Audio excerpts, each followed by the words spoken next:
Well, good morning, good morning, good morning. Ugh. Ugh. Can't get this frog out of my throat this morning. You know what? I'm gonna no sound. Come on.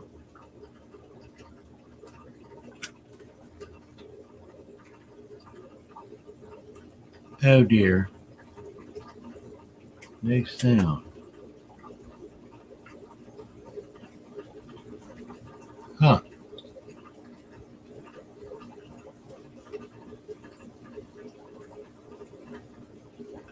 Let me back up here a little.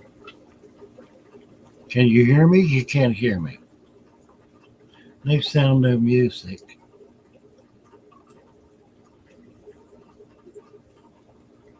I have sound. I'm good. Darkened story. Oh, good. All right. I don't know.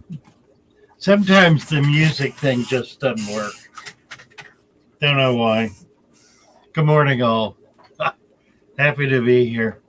I got a frog in my throat. I'm going to tell a story today about yesterday, which is harrowing to say the least.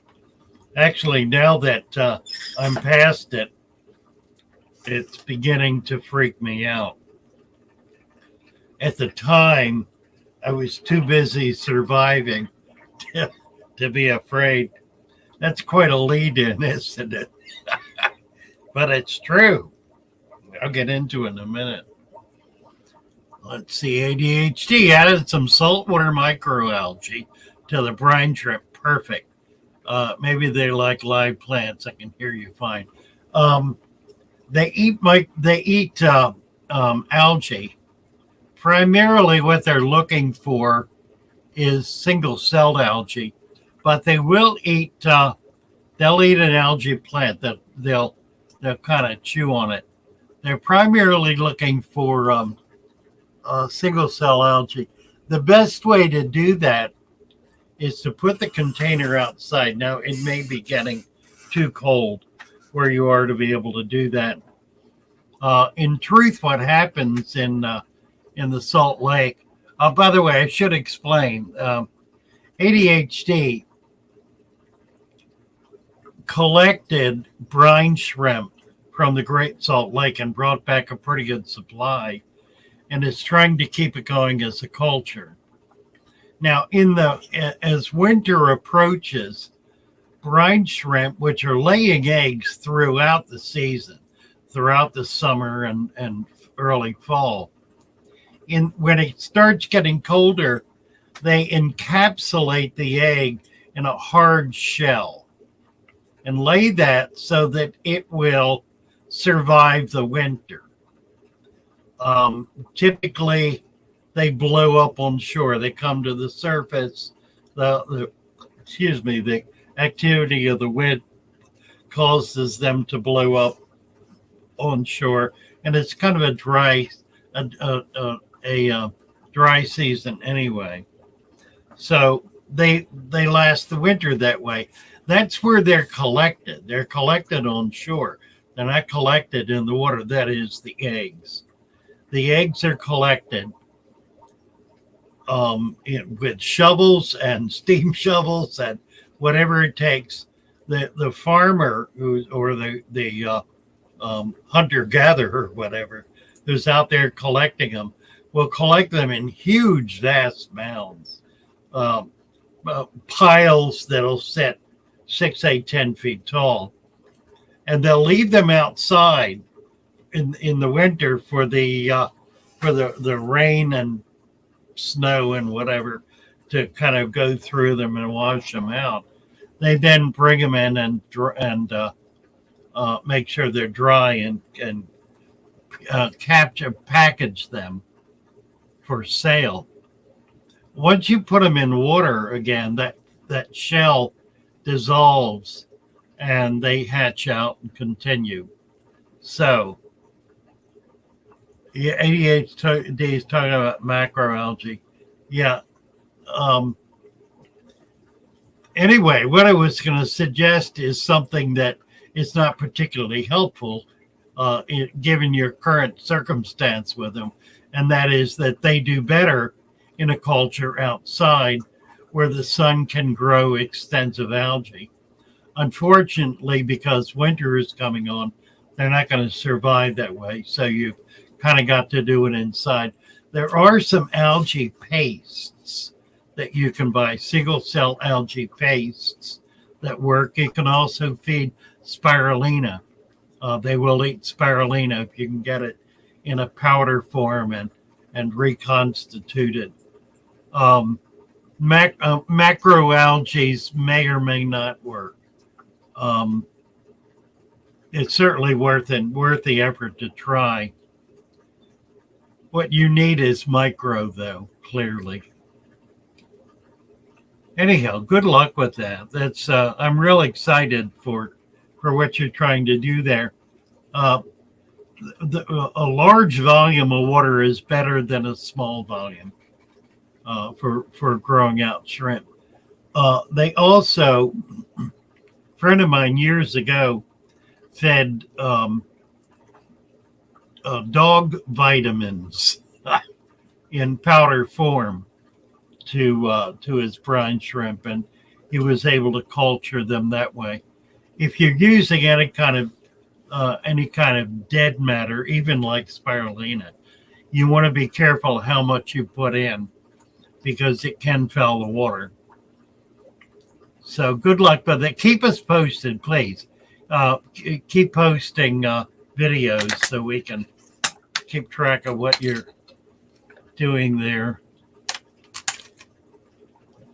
Rowan saying to ADHD he really enjoyed her collecting excursion.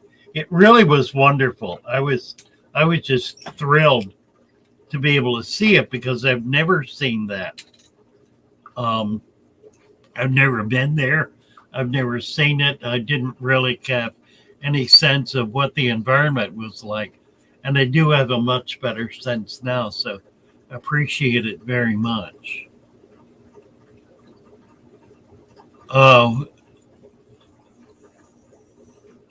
ADHD saying I like the vlog home video style. Yeah, I think we all do. There's an authenticity to it that you don't get with highly polished pieces. So she's saying, now my head is turning with a new idea for the culture. Can't wait to show you what I come up with. Well, good. That's exciting. Yes, the story. Okay. I went collecting yesterday with Frank. And we went to a spot I've been trying to get to for a couple of years. It's a grass flat, a sandbar grass flat at the southern tip of Longboat Key, just north of Sarasota. It's a barrier island. There's a bridge that goes over from Sarasota to essentially Manatee County. And if you get off the road right there, there's a little park. You can park there and walk down a long pier, fishing pier, and get to the sandbar. Well, so we went there to collect. Did not find what we were collecting for. Now, I'm not gonna describe what I'm talking about here because, for obvious reasons, you'll figure it out. Didn't find what we were looking for. Pushed through sand, through plants, through relatively shallow sandbar for well over an hour. Just real slim pickings. Hardly anything. It was pretty bad. So we decided to leave and go somewhere else.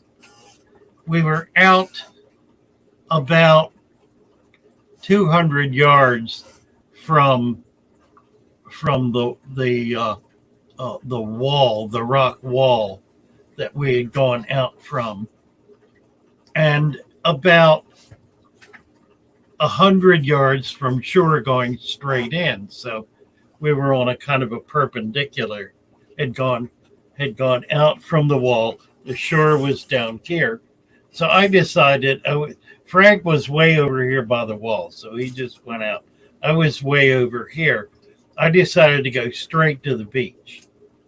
I saw that the water was very dark, black, in front of me for about 50 yards. And I figured, well, that's weird.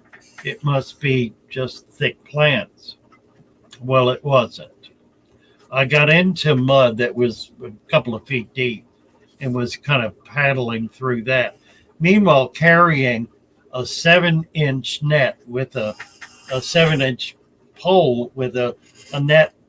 If you've seen my net, it's about 3 foot wide and about 18 inches deep. So it's a pretty hefty net. So I'm holding this net, trying to paddle through this mud. And all of a sudden I'm in water over my head. And I'm 50 yards from shore. So I start swimming.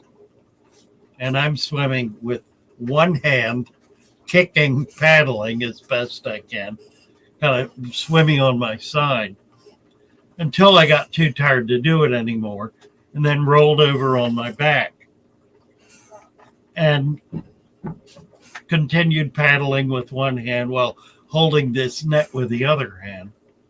Now, the net, as I said, about 7 feet tall, including the net. My hand was hanging down in the water, maybe 2 feet. It was not touching bottom. I was in really deep water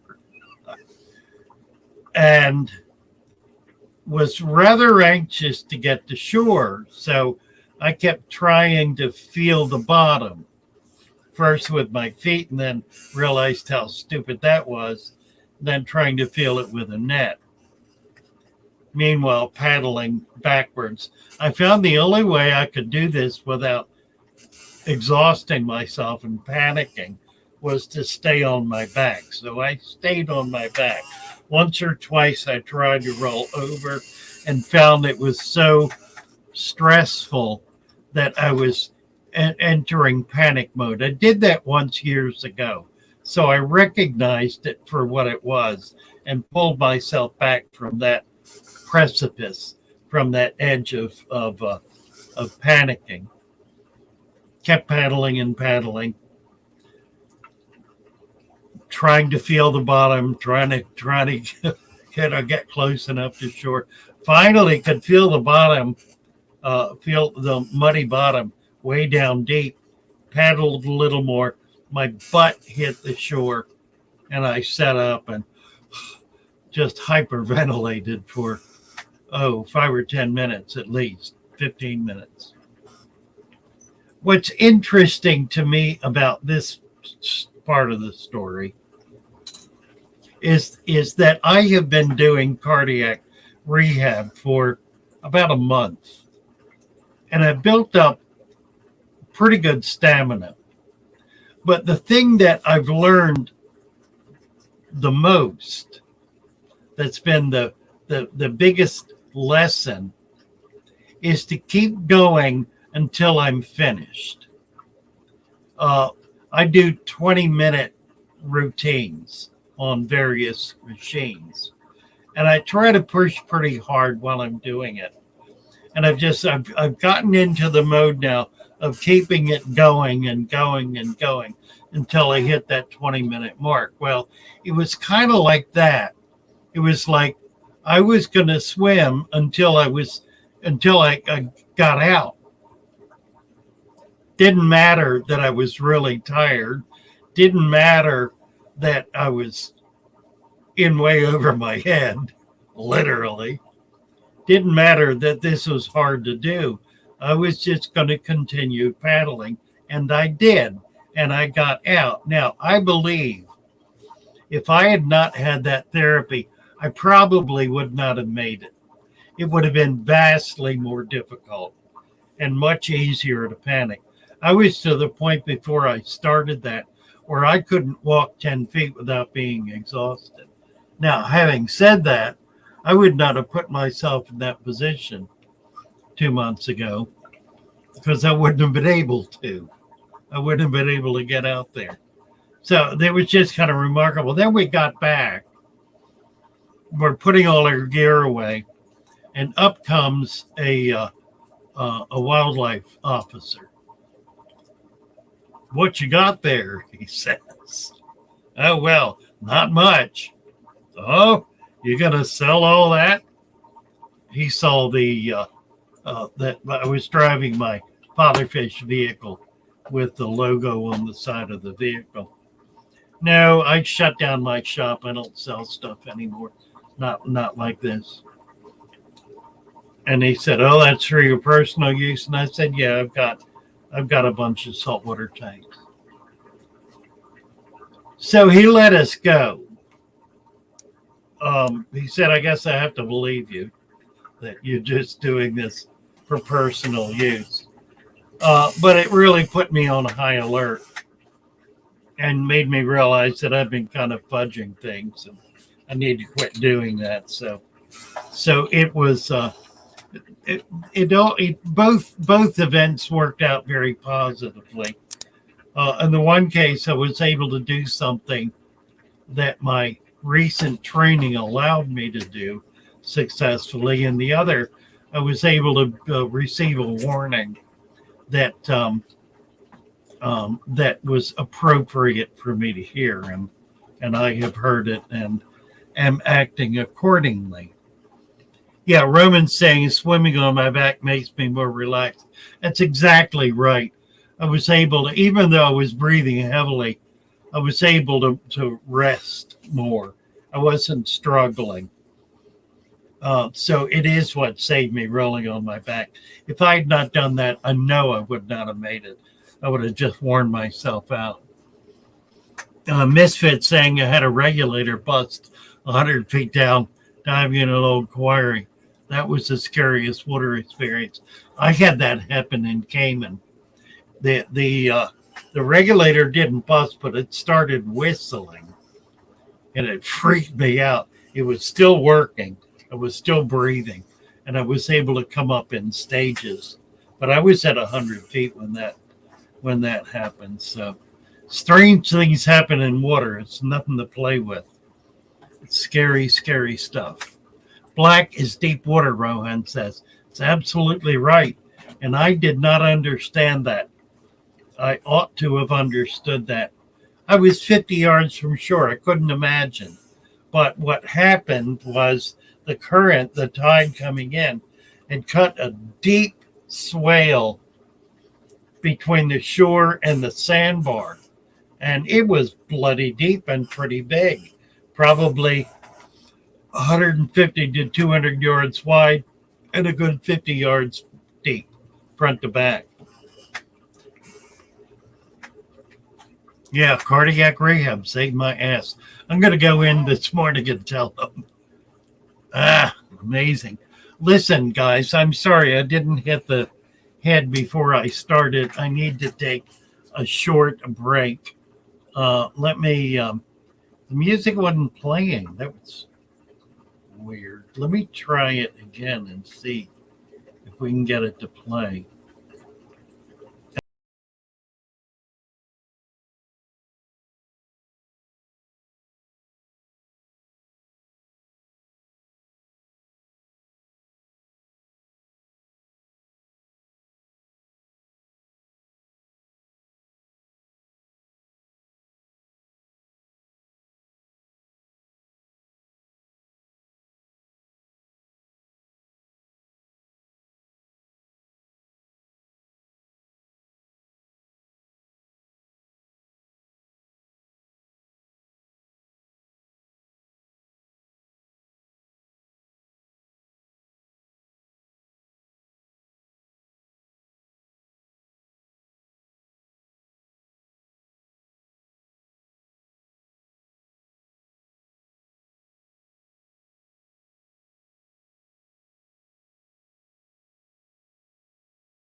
Mercy.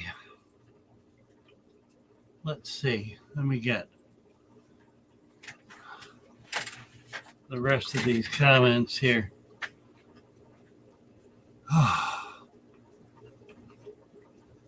Kicking.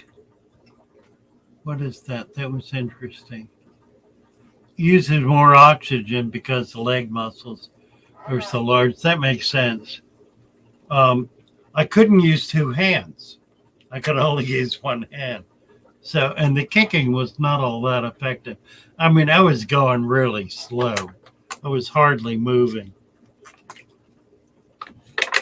I figured out afterwards that I could have suspended the net on the float that I was dragging and would have been able to free up two hands.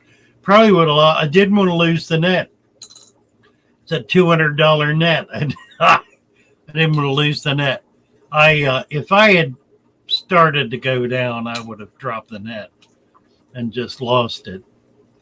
But so long as I was able to keep going, I held on to it. But it was a strange experience because I was in pure survival mode. I was gonna get out of this because it didn't allow myself any other option. I was just gonna keep going and keep going and keep going until I got where I needed to be, which was out of the water. So there was never any doubt in my mind about that I would be able to keep going. Probably could have done it indefinitely because I really was not using a lot of energy. Being on my back, I wasn't trying to hold my head up out of the water or any such thing. And fortunately, there were no winds. And as somebody pointed out to me last night, very fortunately, there were no sharks in that water. Thank God I didn't even think about that. That would have made my heart rate a bit higher and might have caused a worse situation than I was already in. So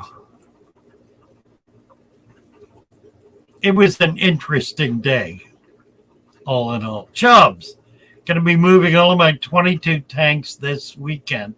Any tips or tricks for keeping fish happy?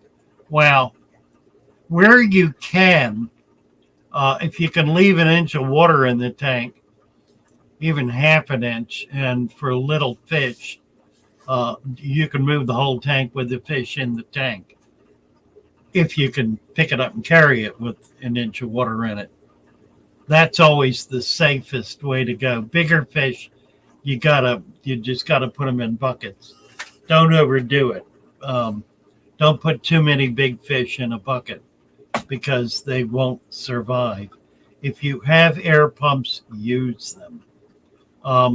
If you're going to be a while, you don't have air pumps, and there's any question about inadequate aeration, put your hand in the water and splash it for 5 minutes or so. That'll get more oxygen, O2, CO2 exchange. Generally, it works out pretty well. You don't have any African cichlids, I don't think. That's the biggest problem because they're very high oxygen users. They're like saltwater fish in that respect. So you really cannot have many in a bucket, and you really ought to have aeration in there to keep them going. HB, thank you. I'm glad I'm all right too. Amazing stuff.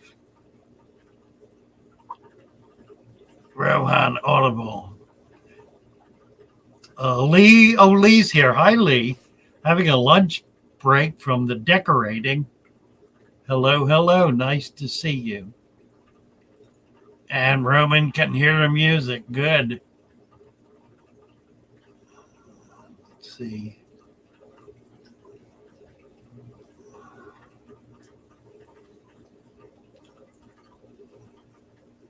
This thing is jumping around as usual. Oh, everybody's saying hello to Lee.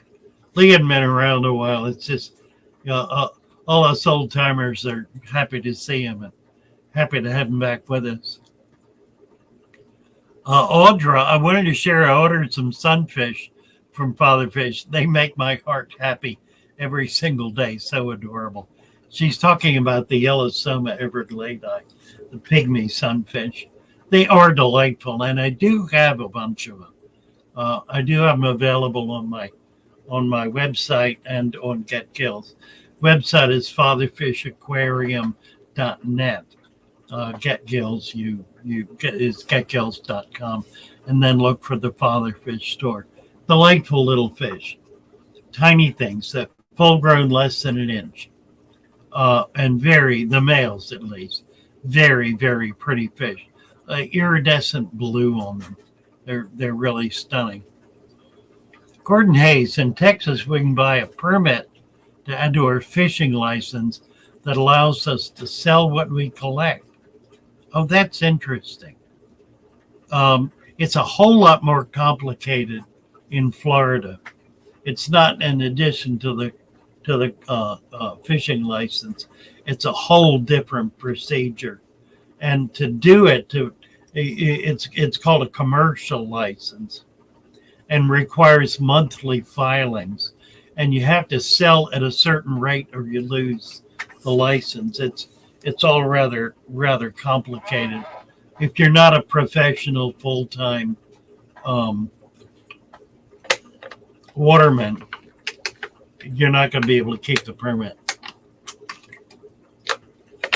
For stone crabbing, they do allow a limited number. I think it's 5 or 6 pots for private use. Let's see.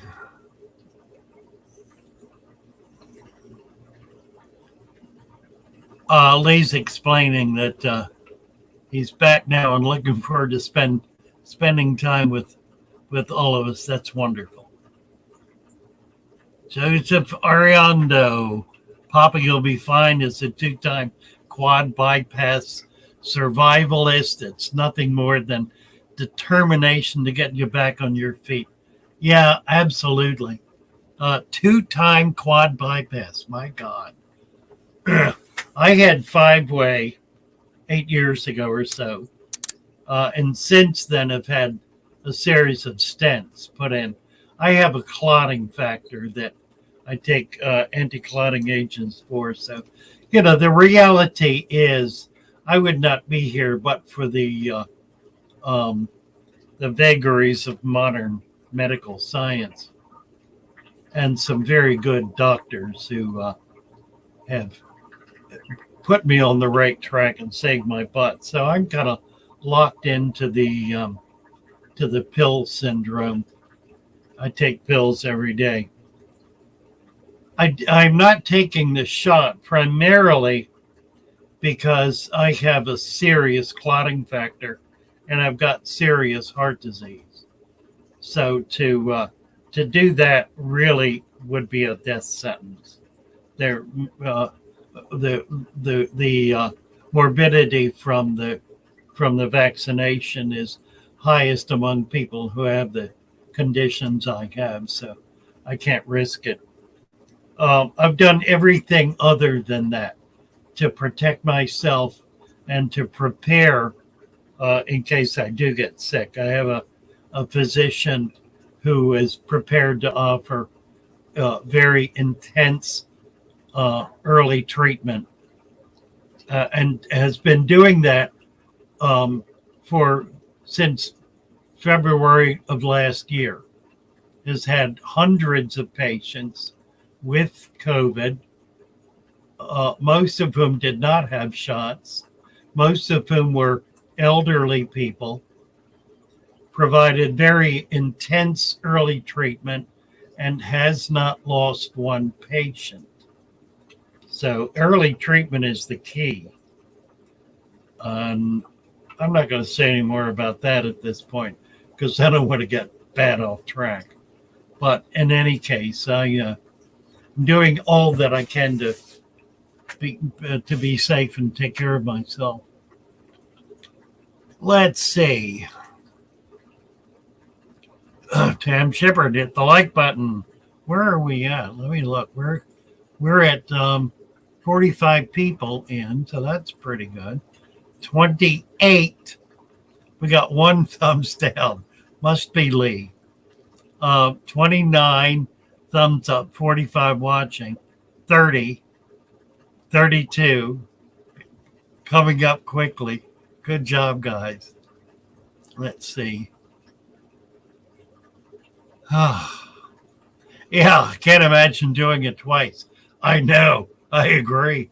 Lord, the rehab, yeah, there's a new surgery, I understand, where they go in from the side and I guess they cut a rib or two to get in, as opposed to cracking your rib cage and spreading it open. That just seems like it's a whole lot easier for me. I'm trusting that's what you had. Let's see.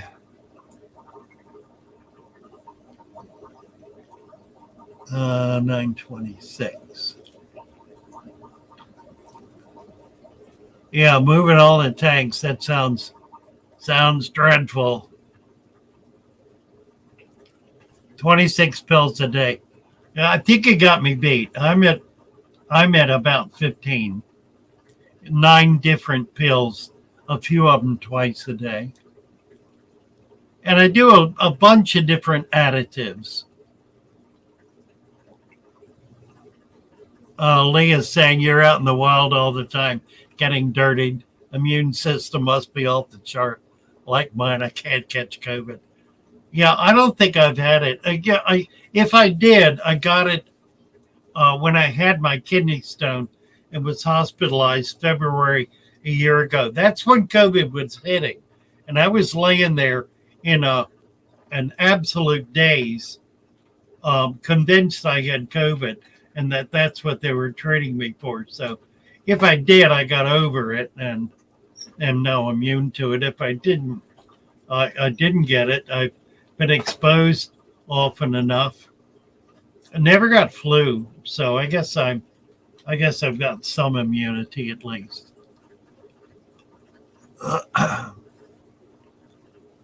Oh, Joseph had 2 bouts of COVID. Well, tough old birds, you bet. You bet.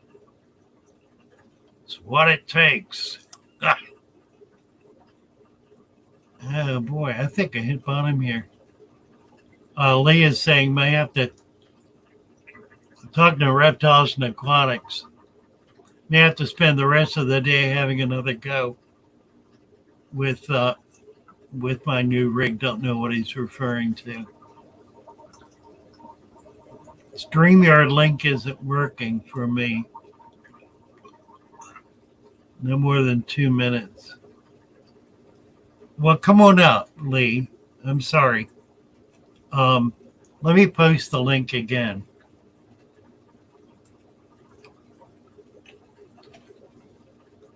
See if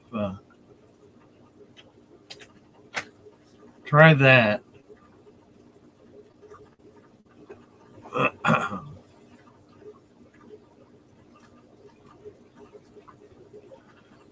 Gordon Hayes, I knew an older man who had been agnostic all his life. He had to have open heart surgery. After he watched the video of the surgery, he said, I had to begin believing in God. I never got to watch mine. I would have liked to have done that. I probably should try to get a video of the surgery. I'm sure mine is gone. That was many years ago. Have I ever fish shipped internationally? I have, but not since 9/11. Prior to that, I shipped extensively internationally. So I've got some neat stories about it. One in particular, I was selling bettas on Aquabid, and I got an order for a betta from a fellow in Hong Kong who really wanted the betta. So I shipped him the betta, and I found out later that the betta came from Hong Kong. So that betta was shipped from Hong Kong to Florida, and then back to Hong Kong. and did fine. Christine said some people never have symptoms. Let's see. Mark Davenport. My betta tank is doing good. I have a wild fry of some kind zooming around in there with the betta fish. I'm going to switch over the other 3 bettas to deep substrate tanks. Novak. Oh, here he is. Here's Lee. Oh, Hi. hello, everyone. Hello, hello. You know, a few weeks ago, Mork died. I gathered when I saw Yeah. Mindy in the tank. Oh, two days ago, Mindy died. So there's no more really? Mork. Oh, my word. There's no more Mork and Mindy. Well, But it's fine. And do you know why? tell me. Because of you. Oh, 18 months ago, 2 years ago, when we first met, and I said to you, my wife's not really into this hobby of mine. And you said to me, Lee, take her down to the local fish store. Do you remember the conversation? I do. Yeah. And get her to pick something out. And she picked those frogs back then. Huh. Yeah, because you're smart, you are. I'm smart. You're smarter. So anyway, I built the rack. Right. That's for this Nice tank. 30-gallon tank that Pretty used to live in. And you know how much I miss her. So I've been building these shelves for, well, on here is going to go Sue's record player. And up there is going to be some paintings that Sue's father did. They're very special. And on that shelf there, and I've already drilled the holes for the pipes, we're going to put this tank in. And cut a long story short, it's Sue's, and she has plans. What are those hillstring loaches? Yeah, right. No, That's right. they look like a figure of 8. They look like a figure of 8. That's And right. are they the same? Are they in the same species as of the catfish? No. No. What are they? Because she wants them, and she wants frogs, obviously. They're more closely related to a plecostomus or So look like this on those plecos. or an So look like autocinclus. Yeah, closer to an autocinclus. I think that's what their Latin name is. Because she's been doing all the research, and this is her tank, Lee. 2 years after you said, Lee, entice her down to that shop. She wanted to get rid of this when we first moved in, and now that Mork and Mindy have died, she's gone all soppy. Oh my! Oh, that's great. Oh, no. So is this going to be her tank? Yeah. Oh, yeah. But I'll do all the work. I'll do all the work. She'll just enjoy it. Don't you worry about that. I know what I'm doing. Thank you for having me. I'll let you go now. Oh, it's just lovely to see everyone. Fishy and Christina, Monster Fish Gal, and Misfit and Chubbs. I deleted my channel. I deleted my channel in a moment of madness. I didn't realise that I was going to lose all of the channels that I'd subscribed to. So now I have to go and find you all again. Right. And coming here reminds me all about it. Thank you, Lou. Love you, mate. You ain't going nowhere. Your immune system. Can I have some of your blood? Send us some in. Yeah. You ain't going nowhere, mate. You're made of hard stuff. Love you. Love you all. Thank you. Very nice. That's fun. You know what? I don't have any light on here. I just noticed I'm sitting in shadow. There. A little better. Nice to have Lee back. Mark Davenport, it's an obsession and is 100% contagious. Absolutely true. Vitamin C. Yeah, I freaked myself out with vitamin C. I got a kidney stone over vitamin C. This is a year and a half ago. I was mega dosing. I mean, mega dosing vitamin C. Didn't have any idea what I was doing. Wound up with a kidney stone and all the ensuing terrors that come with that. I became septic from it. So I freaked myself out over vitamin C. I do eat quite a lot of fruit, so I guess I'm getting vitamin C, but I'm afraid to take the pills. I know I could do, one a day and it would be fine. I'm still a little freaked out over it. Who else? Audra Meyer. Hello. Yes, he is a delightful human. Absolutely is. Christina Whitaker. Hello. Monster Fish Gal. Hello, my dear. HB, vitamin C is important. Fish and tank dicks. To John Heaton. Gordon Hayes, when I was in boot camp at Parris Island, my drill sergeant said believers made better Marines than atheists because everyone wants to live, but only believers aren't afraid to die. Yeah, that's right. And Patricia is admonishing Lee, says, I work in healthcare. You stated you wouldn't catch it 100%. You can't know that. Please stay well. Amen to that. Lee has had the jabs.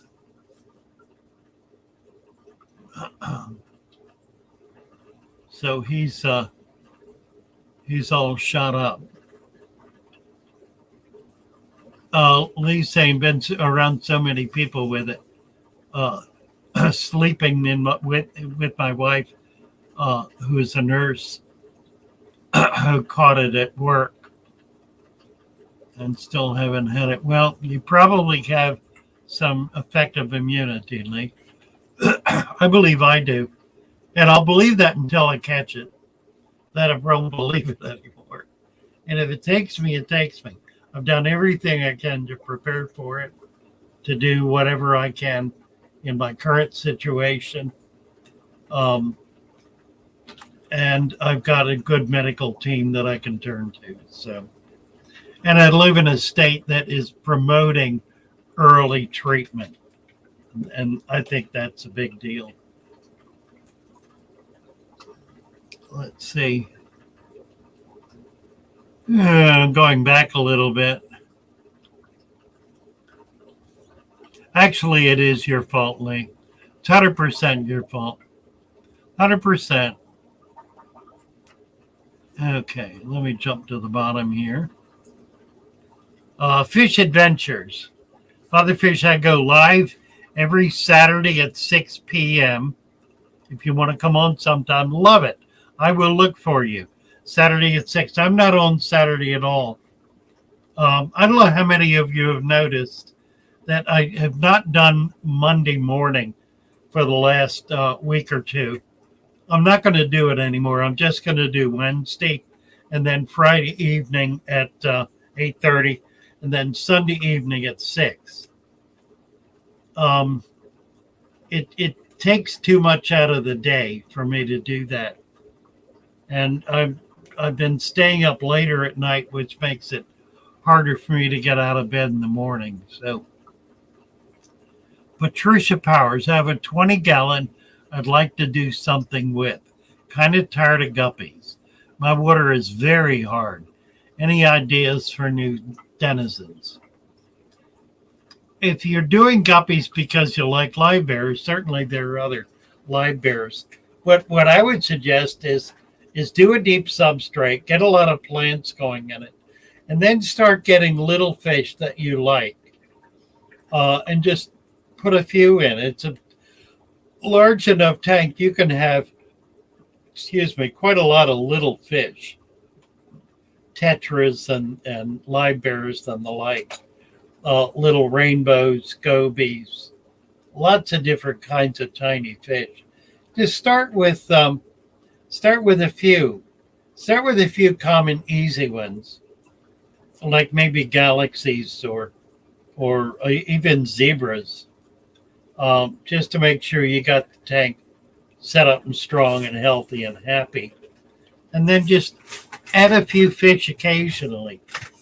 I'll tell you who's a past master at doing this very, very effectively is as Alex, the secret history living in your aquarium. He has small tanks. I don't know if he has any big tanks, small tanks and small fish, but he is always adding fish to his tanks. And they always do well. Now, I'm sure he has some losses. We all do, but he's got tanks with a good variety of fish in them that appear to be doing quite well. So you might consider that option. That kind of keeps the interest level up. You will lose some fish that way, but just kind of push through it and try that or something else, and it'll definitely give you a real joy in the hobby. Let's see. Oh dear, Patricia's saying, I love Monday mornings because I don't work that day. Somebody else, Tisha, was also disappointed that I discontinued the Monday morning because the evening is middle of the night for her. And she has a Wednesday volunteer job she does. So she's kind of lost out on all of them. I guess I really need to rethink this. And I suppose the reality is I was doing 7 days a week for that very reason, because I didn't want to disappoint anybody. Wanted to be there all the time. Wanted to be there for the people who enjoyed it. And I did that for about 14 months until I couldn't do it anymore. And I've been cutting back since, but I'll try to do something else. I'll have to come up with something. Maybe a later in the morning, like a noon or early afternoon, or I might be able to do something like that. Straps Adventures. If you look up me, Fish Adventures, it's Straps with a Z Adventures. Okay, excellent. I will look for that and send me a link. Mermaid's Chorus. Wondering where you were on Mondays. Definitely do what's best for you and your health. Thank you so much, Mermaid's Chorus. Let's see. Patricia, I've had 2 dwarf gouramis die recently. All other fish are fine. I was informed the city is messing with the alkalinity. Could that be the cause? Certainly could be. Thank you, Ilyuta, for your membership. Appreciate that. Let me get them up here. It's a uniquely delicate fish. The dwarf gouramis, I don't know which ones you have. I assume you have the red or the blue. They're just hard to keep. I've always found them very hard to keep. Yeah, alkalinity can affect them. I think a lot of things can affect them. If you lose difficult fish and everything else is fine, then the problem is probably not yours. The problem is the fish are not adapting well to tank life for whatever reason. And a lot of these fish, nearly all of them, I would say literally 100%. The exceptions are a rare exception, are all captive bred. And they've been captive bred, many of them, for many, many generations. While the farmers do make an effort to strengthen their stock by bringing new strains in. That doesn't always happen, and it doesn't always happen with adequate frequency. It should be done every 2 to 3 generations. It's usually done every 20 to 30. So you wind up with weak stock. And I think, frankly, I think we're really suffering in the hobby across the board with a lot of very common popular fish not making it for any length of time at all. Guppies are a perfect illustration of that. Platies are another. I have one of our people over on Discord is absolutely panicked by the fact that you can't keep platies alive. And she wants to blame it on parasites.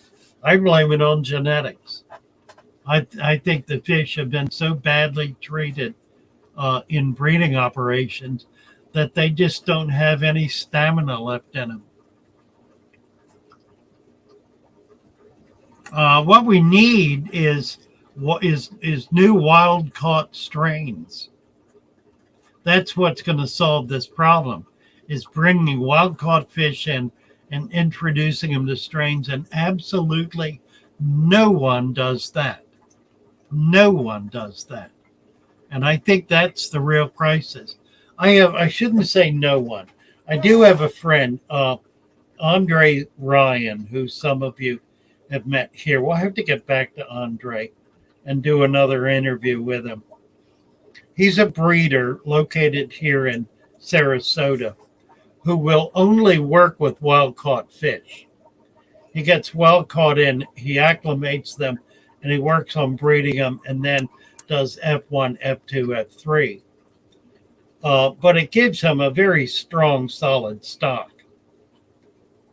which are then introducible to a broader spectrum. So he's one of the few people who is one of the few breeders, professional breeders, who is making a serious effort to try to improve the genetics. And he's doing a wide variety of fish too. One of his favorites is Endlers. Endlers is probably one of the least troubled of the populations because it is the most recently introduced of the live bearers, and so has more wild gene in it. But he does others too, and is doing a really remarkable job. We need more of him. How many glow tetras, Gordon Hayes, could be kept in a 65-gallon tank with 3 grown Denison barbs and 2 bristlenose or other plecos that stay small? How many glow-tight tetras? Glow tetras with full-grown Denison barbs. Well, in a 65-gallon tank. It doesn't say whether it's a heavily planted tank. I would want a heavily planted tank. Denison barbs typically are not aggressive. They can become so, as can any fish.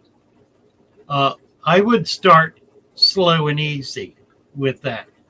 I would put a small group, 6 to 12, say, in with them and just let it go for 3 to 6 months and see how they do.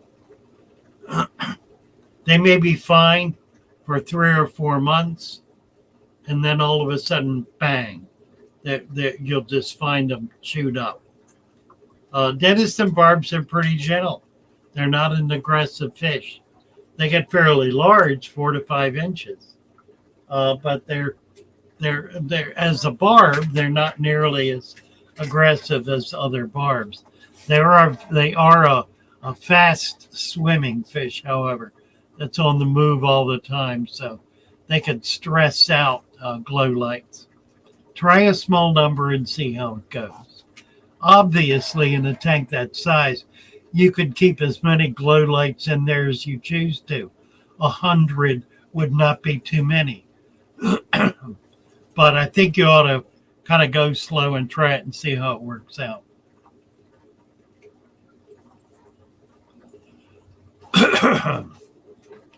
Yeah, Scott's saying the same thing.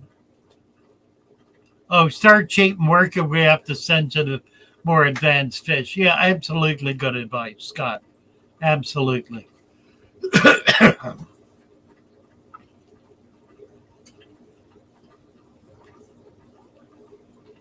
Oh my, Christina is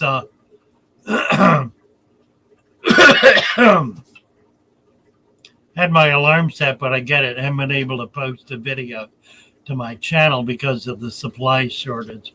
Parts for trucks. I'm going to keep going down here. I think we'll see improvements in our fish's health using the deep substrate. Well, we do. I'm a little concerned, and I need to talk to the guys over on Discord, because we're getting more new people in with more serious problems that are more difficult to deal with. And I'm concerned about this. For one thing, that we were able to come up with good answers and provide real help for these folks. Number two, I'm concerned because I want to make sure that these are not problems being created by people doing the deep substrate in a way that's problematic. We may need more tighter controls on how we recommend setting them up. I don't know that that's the case. I've noticed one or two people have come on who are claiming to have deep substrates and are having serious problems. Typically in the past, that's been a product of poor husbandry or setting up the tank wrong to begin with. So we'll see. We'll see.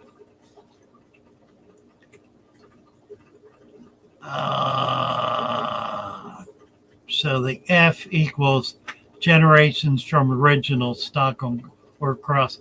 Generations from, FO. FO is wild stock. F1 is first generation. F2 second generation, and so forth. Which would include backbreeding, breeding from daughter to father or son to mother, whatever, breeding back. It's still an F2, F3, F4. It's done mainly for the F2, F3, F1, F2, F3, so that people know they're getting something close to wild stock that is nevertheless acclimated and breeding in captivity.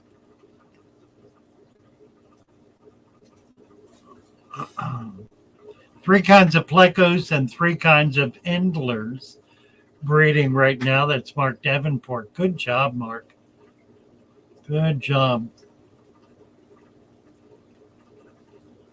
Let's see. David Patton, Lori, a changed Canisteo Valley cichlids back to my name because people had so much trouble with Canisteo. So, David, we got you. Welcome. Pronouncing Canisteo, right. I don't even know if I'm saying it right. That's my best guess. Leah saying I have one surprise offspring from two of my bristlenose. I call her Sprite. Had other babies that didn't make it. Gordon Hayes, these fish, Danios and 12 Glows, have been in my tank for a year or so. I haven't been able to convince the lady with the tank to go deep substrate. I haven't approached her on plants yet. That'll be the key. And what you want to do is, I assume she's got gravel or something else in there. Talk to her about plants. Show her some pictures. Try to get her enthused. And then tell her that in order to do plants, we need to add a layer of sand right on top of what she's got, whatever it is, in order to hold the plants down and keep the nutrition in with the plants. good chance she'll go for that if she gets excited about the plants. So that would be a way for you to be able to get the deep substrate in there and the plants, be able to create an environment that would be more conducive to what you're trying to achieve. Interesting. So you've had no trouble at all mixing the glows and the denizens. Good news. See, Misfit. When I first came to Father Fish channel, it was Father Fish, Cassie B, and Mary Page, and you especially that caught my heart. You bet. You bet. You bet. Absolutely right. Tam Shepherd. Any idea how I can tell male from female? Electric blue Acara. While they are so little, no. No. There is a difference in the ovipositor. If you can take them out of the net, hold them in the net, use a lens, and look carefully, there will be two holes. If one is bigger than the other, that's a female. Now, don't hold me to that because I'm trying to remember that. I've rarely, if ever, done it, and I don't know if I've ever done it successfully. But read up on it. There is a difference. See if you can find the research for it. I'll look for it as well, and we'll share it if I get it before you do. But that's the way you can do it. With little tiny ones, man, you wouldn't be able to see it. So you just kind of have to let them grow up. Working and lurking, my fish tanks. Misfit. If they lay eggs super young is one way. Other than that, it's rather difficult to tell them until they get big enough to vent. Yeah, my advice has always been to keep a group together. And when two of them create some eggs and they hatch, then you know you have a pair and you can pull them out. Now, I've done that with a lot of different fish as a way of pairing off very young fish. I should also say that the first offspring from young fish tend to be healthier than later populations, later generations. So try to breed those young fish and get their babies going. It's going to be a lot stronger. HB got a surprise of babies from a cribby. Oh, that's wonderful. I've got a tank of cribbies here that are doing absolutely nothing. And they've been at it for, Lord knows, 6 months. I don't even see any of them right now. Maybe they're doing something. They've been in there a long time. That's funny. I don't even see one. Let me show you the tank I'm looking at.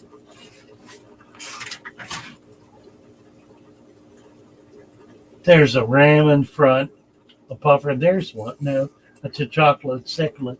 A golden top. There's one right there. There. It's a pair. A female being followed by a male.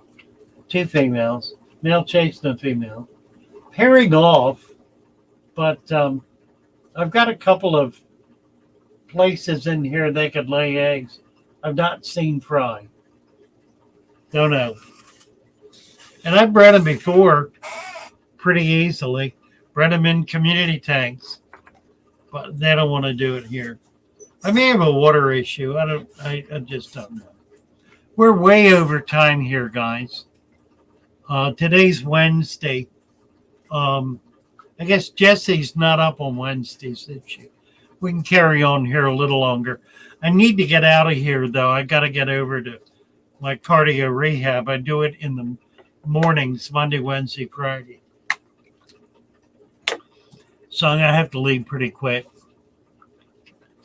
Let's see. Tam is saying her pair of bread again. Need to separate the first babies. Talking about blue acaras. She's done really, really well with that. It might be interesting to leave them in and see if they predate on the babies. They may well not. On the other hand, they may well. Mark Davenport. On big tanks, it's hard for the babies to find food sometimes. You have to take the fry away from the dad and feed algae wafers, zucchini, and other vegetables. Yeah, absolutely right. A small, ponytail. Yeah, really. Small tank works better for raising babies. You need to do more water changes because it creates a more toxic environment, but it does get more food in front of them. Yeah, that's absolutely right. Aquafunk is here. Hello, Aquafunk. Good to see you. We're about ready to sign off and you're just coming on. Nice to have you here. All right. Yes, it did, didn't it, Roman? It saved my life. Soldier on, Lee says. We'll take a nuke to hurt you. Then you'll complain about an itch. All right. All right, guys. Can green beans work too? Yes. So many had to take all my other fish out, but they're my biggest money maker. I'll bet you. Good job, Christina. All right, I'm going to go. Delighted to be with you all. I will be back Friday evening. We have a new guest host on Friday evening who we're excited about, and she is too. We have Shelby coming on. What's that? Fishy business? Here Fishy. Shelby from Here Fishy will be with us Friday night at 8:30. That's going to be an absolute delight. I'm really excited about that. Shelby is just a wonderfully dynamic, fun, bouncy young woman with 12-year-old kids. I mean, she's no child, but splendid person.